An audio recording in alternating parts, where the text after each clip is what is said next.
सुप्रभात बच्चों, sunrise education academy Samdari में आपका स्वागत है। आज हम बच्चों पढ़ेंगे अष्टम पाठ कर्मयोगी स्वामी केशवानंद। पाठ पढ़ने से पहले हम इसका पाठ परिचय पढ़ेंगे। राजस्थानस्य रत्नगर्भयं वसुंधराय धीराणां वीराणां लोकदेवतानां भक्तानां योगिनां तपस्विनीनां सतीनां संतानां च खनिरस्ति। अर्थात राजस्थान के रत्नों से युक्त यह पृथ्वी, वसुंधरा का अर्थ होता है पृथ्वी, अर्थात राजस्थान के रत्नों से युक्त यह पृथ्वी धीर वीर लोक देवता भक्तों योगियों तपस्वियों सतियों और संतों की खान है। अर्थात कहने का मतलब है, यहाँ पर कहा गया है कि राजस्थान के जो रत्न हैं, उन रत्नों से युक्त यह पृथ्वी यहाँ धीर वीर लोक देवता भक्त योगी तपस्वी सतियों और संतों की, यह जो राजस्थान है यह इसकी खान रहा है। रत्न की उपमा जो है वह धीर वीर लोक देवताओं आदि के लिए की गई है। कानि तानि रत्नानि इति केनापि जिज्ञास्यते चेत् तावती भूयसी तेषां संख्या यत् सर्वेषां नाम ग्रहणापि न सुकरम्। अर्थात वे कौन से रत्न हैं, यह जिज्ञासा यदि कोई करता है तो उनकी इतनी अधिक संख्या है कि रत्नों का नाम लेना भी सरल नहीं है। अर्थात यहाँ पे ये कहा जा रहा है कि वे रत्न कौन कौन से हैं।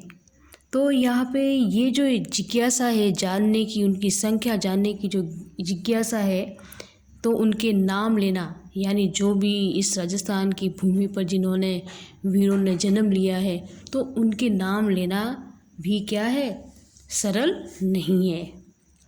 अस्या में भूमौ नातिचिरं जातस्य कस्य नररत्नस्य स्वामिन् केशवानन्दस्य प्रेरकं जीवनवृत्तमात्रं संक्षेपणं प्रस्तुत्यते।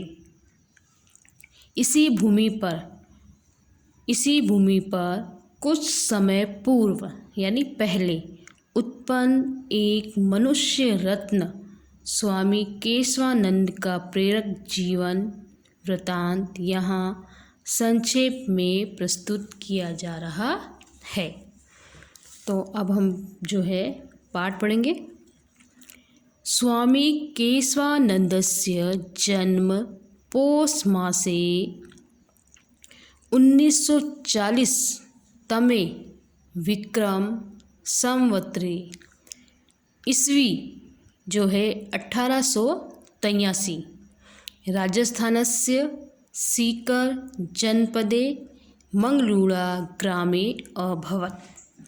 अर्थात स्वामी केशवानंद का जन्म पौष महीना 1940 विक्रम संवत और ईस्वी थी 1883, यानी कि जो उनका जन्म था 1883 ईस्वी राजस्थान के सीकर जिले मंगलूरा गांव में हुआ था। अस्य पितुर्नाम ठाकुर सिंह ढाका इति मातुश्य नाम सारा इत्यास्ति। उनके पिता का नाम ठाकुर सिंह ढाका और उनकी माता का नाम सारा था। बाल्य केशवानंदस्य नाम वीरमा इत्यास्ति। उनके जो बचपन का नाम था, जो केशवानंद जो थे, उनके बचपन का नाम वीरमा था। यदा एषः बालः सप्तवर्षकल्पः आसीत् तदैव उष्ट्रमेकम् आश्रितं रत्नगढ़स्थले जीवनयापनं कुर्वन्तस्य पिता दिवंगतः। जब यह बालक 7 वर्ष का था, तभी ऊँट पर बैठकर, यानी उनका जो पूरा परिवार था वह ऊँट पर बैठकर रत्नगढ़ नामक स्थान पर पहुँचा और वहाँ पर जीवन यापन करते हुए जो उनके पिता थे वीरमा के, उनका क्या हो गया था, देहांत हो गया, अर्थात उनकी मृत्यु हो गई थी। फिर पीतु प्रणयार्थ प्रागेव विपन्नताये श्रेष्ठिगृहेषु गोधूमादि पेषणं पात्रमार्जनम् इत्यादि मादाभिः कार्यैः यथा कश्चित् कालः यापनं कुर्वती अस्य बालस्य वार्की माता इदानीं वैधव्य कारणात् इतोऽस्ति विपदा अभिभूतः अभवत्। उच्यते हि शीघ्रेव अनार्थ बहुली भवन्ति।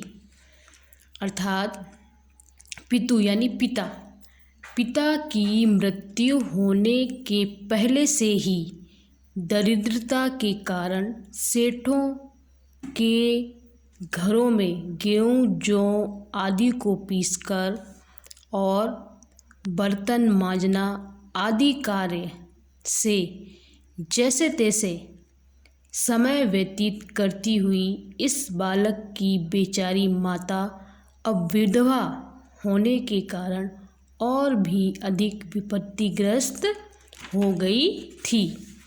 जैसा कि कहा गया है कि परेशानी में समस्याएं क्या होती हैं, बढ़ जाती हैं। मतलब कहने का मतलब ये है कि जब उनके पिता जीवित थे तब उनकी जो माता थी वीरमा की, दूसरे सेठों के घरों में गेहूँ जौ आदि साफ करके पीस कर बर्तन आदि मांज कर जैसे तैसे अपना जीवन व्यतीत कर रही थी। और फिर विधवा होने के बाद तो उनके आगे और भी अधिक समस्याएं आ गई। इसलिए कहा गया है कि परेशानी में समस्याएं जो होती हैं वह बढ़ जाती हैं। इदानीं मातु सहयोगाय वीरमा बालकेन गोचरणा कार्य आरंभदम। और फिर अपनी माता का सहयोग करने के लिए जो वीरमा बालक थे उन्होंने गायों को चराने का कार्य प्रारंभ किया। तदानीमन्ते दीनहीन ग्रामीण कृषक वर्ग श्रमिक वर्गस्य सामन्तानां राज्ञां नवाब संज्ञकां वा वैदेशिकानां च शासकानां त्रिविधे दास्ता पंजरे आबद्ध आसीत्। फिर उस समय के दीनहीन ग्रामीण, जो भी दीनहीन ग्रामीण थे, कृषक वर्ग यानी किसान लोग, श्रमिक वर्ग यानी श्रमिक मजदूर लोग, और सामंत राजाओं और विदेशी शासकों के 3 प्रकार से के गुलामी रूपी पिंजरे में बंधे हुए थे। मतलब अर्थात कहने का मतलब है कि उस समय जो दीनहीन ग्रामीण थे, कृषक वर्ग था और मजदूर वर्ग था, जो कि सामंतों, राजा और जो विदेशी लोग थे, उनकी जो इन तीनों की गुलामी में बंधे हुए थे। उसके बाद में रौव नरक प्रायम ही तेषां जीवनम अस्ति। रौर नामक नर्क के समान वे अपना जीवन व्यतीत कर रहे थे। कौन व्यतीत कर रहे थे जीवन? दीनहीन ग्रामीण, कृषक वर्ग और श्रमिक वर्ग। मतलब कि उनका जो जीवन था वो कैसा था? एक नर्क के समान था। उनके ऊपर जो किसका शासन था, चलता था? सामंतों का, राजाओं का और विदेशी शासकों का। तो इस प्रकार से जो श्रमिक वर्ग, किसान वर्ग जो था वह नर्क के समान अपना जीवन व्यतीत कर रहा था। अयम पुनः गंड्योस्योपरि पिटकः। पिटकः यानी होता है फुंसी, गंड्योस्योपरि यानी फोड़े। संवृत यत् भयंकरो दुर्भिक्ष काल समापन्य।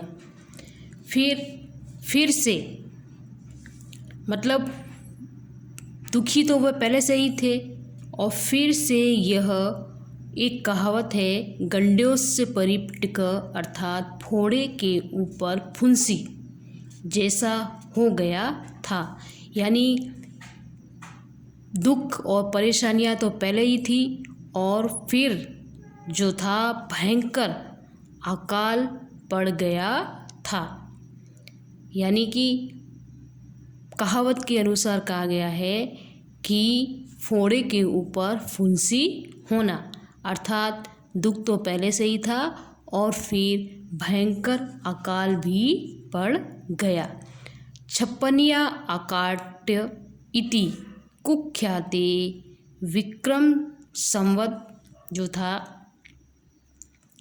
1956 तमस्य तस्मिन् दरुणे दुर्भिक्षकेन प्राणधारणमपि दुर्भरम आसीत्। अर्थात दुखी तो वह पहले से ही थे, और फिर क्या हो गया था? उनके अकाल की स्थिति उत्पन्न हो गई थी, और इस अकाल को छप्पनिया अकाल के नाम से जाना गया था। और ये अकाल जो था वह विक्रम संवत 1956 के उस भीषण अकाल में प्राण धारण करना भी क्या हो गया था? दुर्भर हो गया था। इसी प्रकार से चतुर्दिशु जलम नेव अन्नम नेव तृणम नेव, यानी कि चतुर्दिशी यानी चारों दिशाओं में न तो पानी था, न ही अन्न था, और न ही घास यानी चारा था। आसीत केवलम बुभुक्ष पिपासायो अखंडम साम्राज्यम प्राणिनामातम दहस्य, यानी केवल भूख और प्यास का अखंड साम्राज्य तथा प्राणियों की चीख पुकार थी।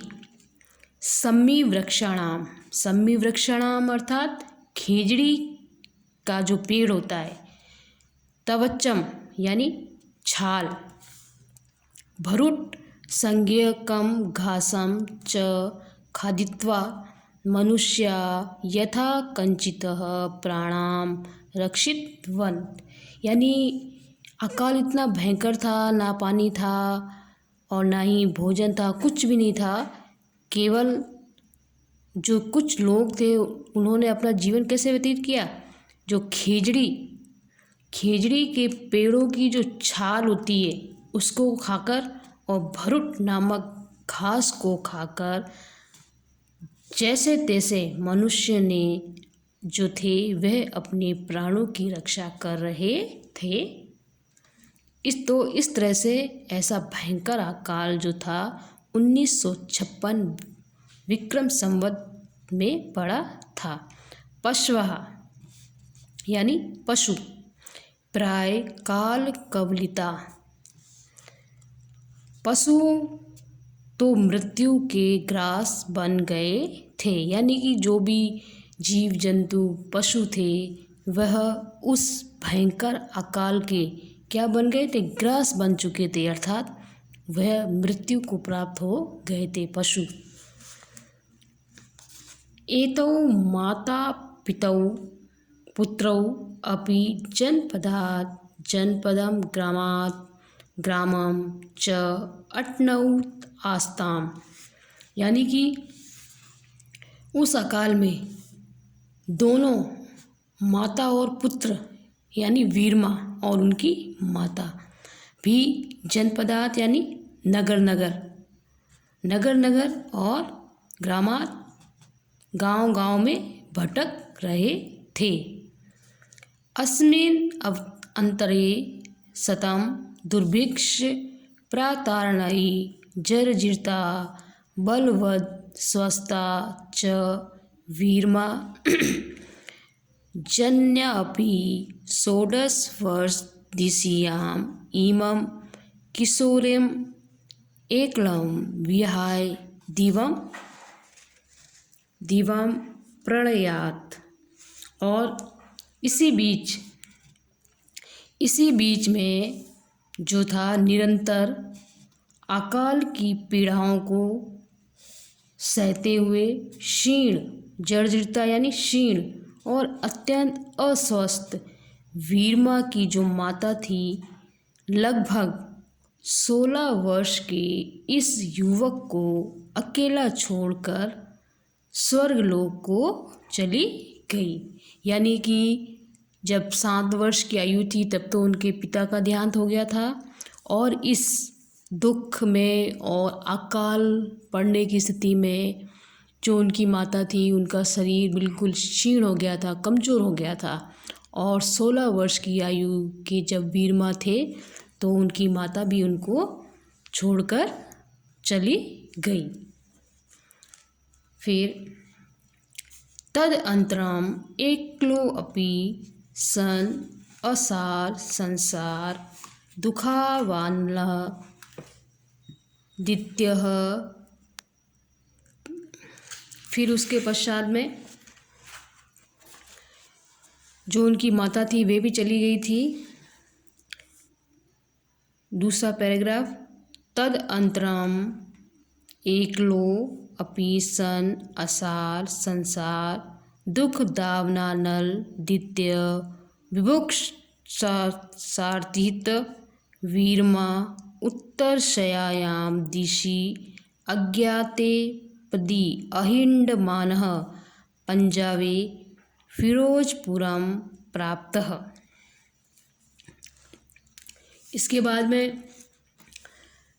उसके बाद अकेला होते हुए भी असार संसार का दुख रूपी दावाग्नि यानी दुख को अग्नि के समान माना गया है।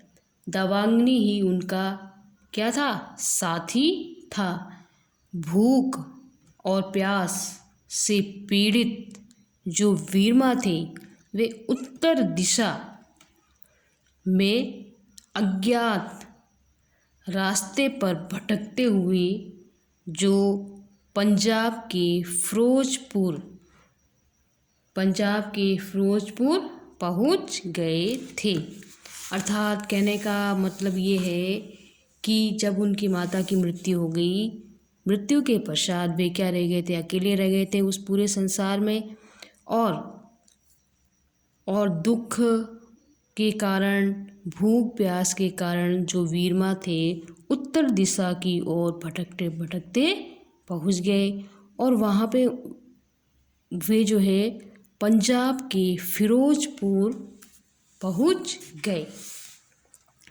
तत्र केनापि कृपालुना आर्य समाजस्य अनाथालय प्रवेशितो अयं वीर्मा रोटिकाय अक्षरज्ञानस्य च युगपथः अदर्शनम् इदं प्रथमायाम अक्रोध। तो फिर जब वे वहाँ पहुँचे फिरोजपुर, तो वहाँ किसी कृपा करने वाले के द्वारा आर्य समाज के अनाथ आश्रम में प्रवेश कराए गए इस बालक ने, जो है वीरमा ने, रोटी और अक्षर का एक साथ पहली बार दर्शन किए। मतलब कहने का मतलब है कि किसी कृपालु ने उन्हें आर्य समाज के अनाथ आश्रम में प्रवेश दिलाया और वीरमा ने वहीं पर रोटी और अक्षर का एक साथ ज्ञान प्राप्त किया। फिर अयमेव एकस्य पशुचारकस्य महापुरुषत्वं प्रति यात्राय प्रस्थानं बिंदुरास्ति। अब यहीं से एक चरवाहा, यानी कि जो वीरमा थे वे पहले जो थे वो चरवाहा थे, गायों को चराते थे, और यहीं से जो है एक चरवाहा का महापुरुष की ओर यात्रा का बिंदु प्रारंभ हुआ। यानी कि यहीं से जो वे है एक महापुरुष के रूप में उभरते हुए दिखाई दिए। अत्र तस्य अहेद्य संस्कृता अध्ययनस्य अंकुरिता। और यहीं से उनके हृदय में जो है संस्कृत के अध्ययन की इच्छा उत्पन्न हुई। किसके मन में संस्कृत की इच्छा उत्पन्न हुई? वीरमा के मन में संस्कृत पढ़ने की जो इच्छा थी वह उत्पन्न हुई।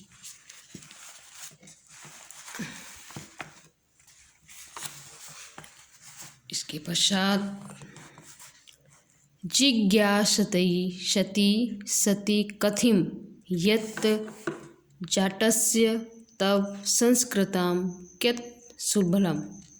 जिज्ञासा होने पर, यानी कि उनके मन में यह जिज्ञासा थी कि वह संस्कृत का अध्ययन करें। यानी कि जिज्ञासा होने पर भी कहा गया है कि तुम जाट, यानी कि वे किस जाति के थे? जाट जाति के। तुम जाट के लिए संस्कृत सीखना सरल कहाँ था। मतलब उनके लिए संस्कृत सीखना थोड़ा कठिन था, लेकिन फिर भी उन्होंने क्या किया? प्रयास किया।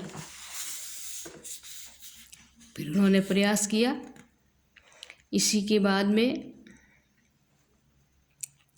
संस्कृत मिच्छति चेत साधुर्भव। और संस्कृत पढ़ने की इच्छा से ही जो है, यदि संस्कृत को वह चाहते हैं तो उन्हें क्या बनना पड़ेगा? साधु बनना पड़ेगा। तनु 1961 तमे विक्रमावदे 1904 ईस्वी फाजिल्का नगरे संस्कृत मध्यतुम उदासीन संप्रदायस्य स्वामी कुशलदासस्य शिष्यत्वेन साधुत्वेन च अंगीकृतम। तो उसके पश्चात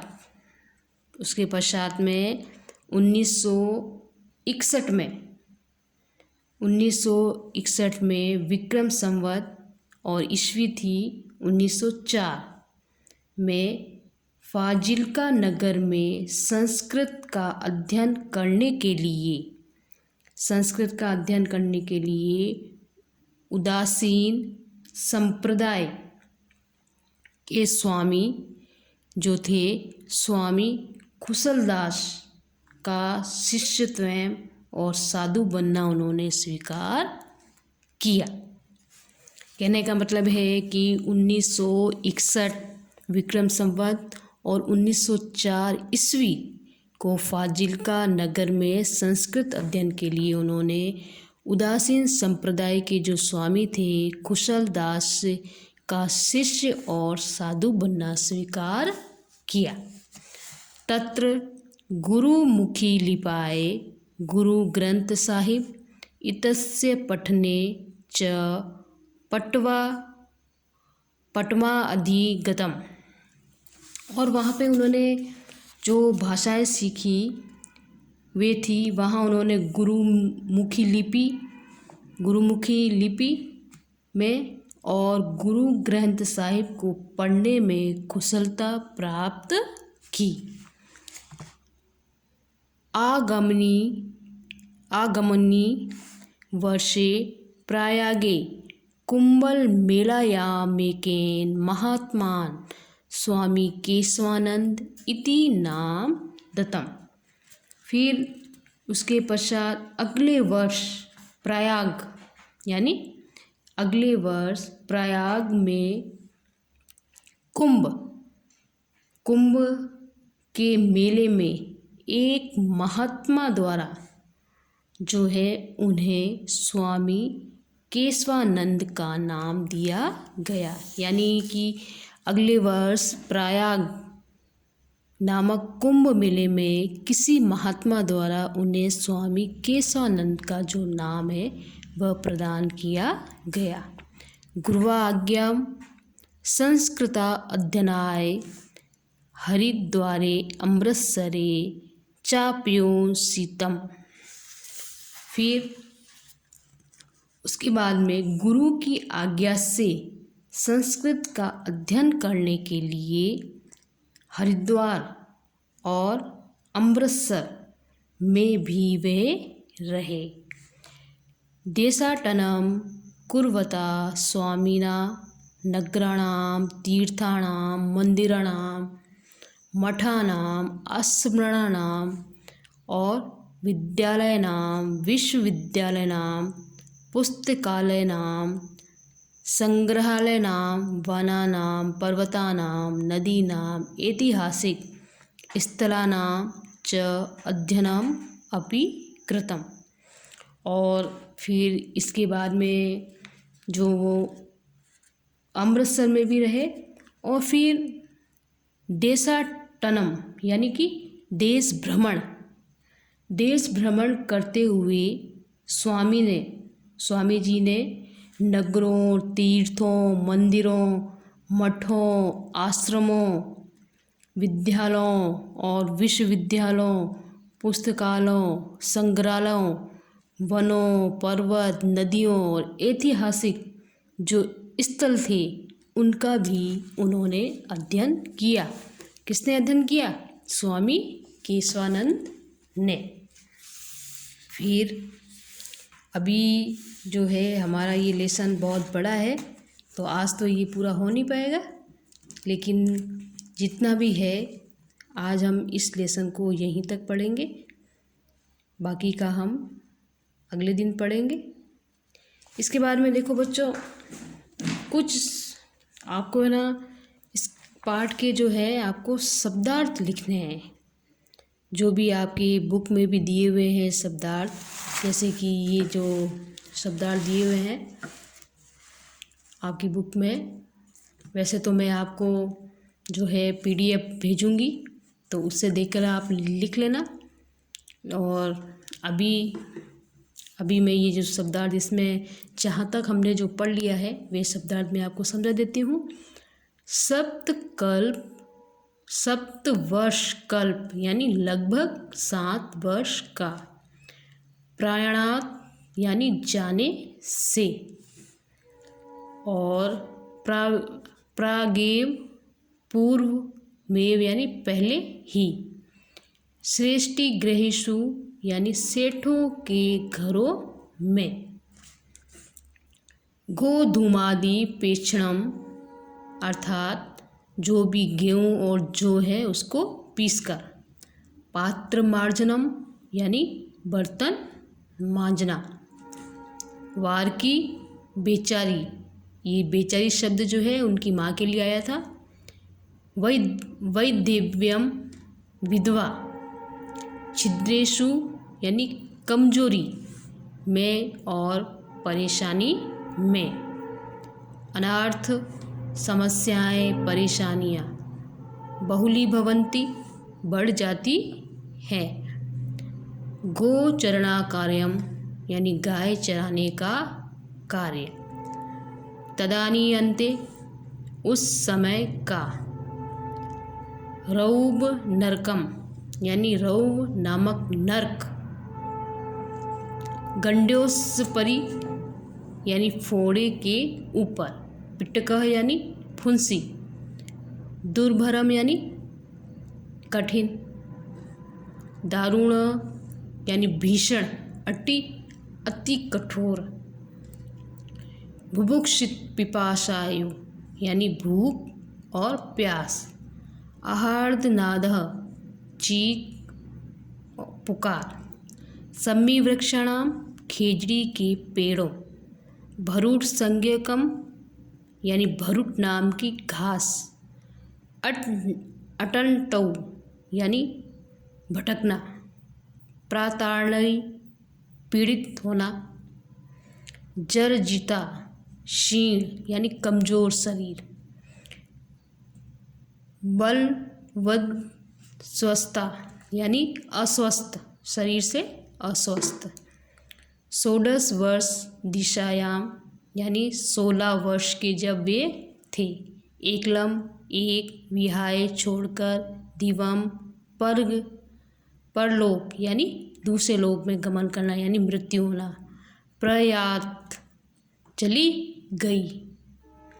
एकल अकेला। असार संसार दुखावार दुख दावनाल नित्य। असार संसार का दुख रूपी दवांगनी जिसका साथी हो। उसके बाद में इसका तो हो गया है भूख और प्यास। पहले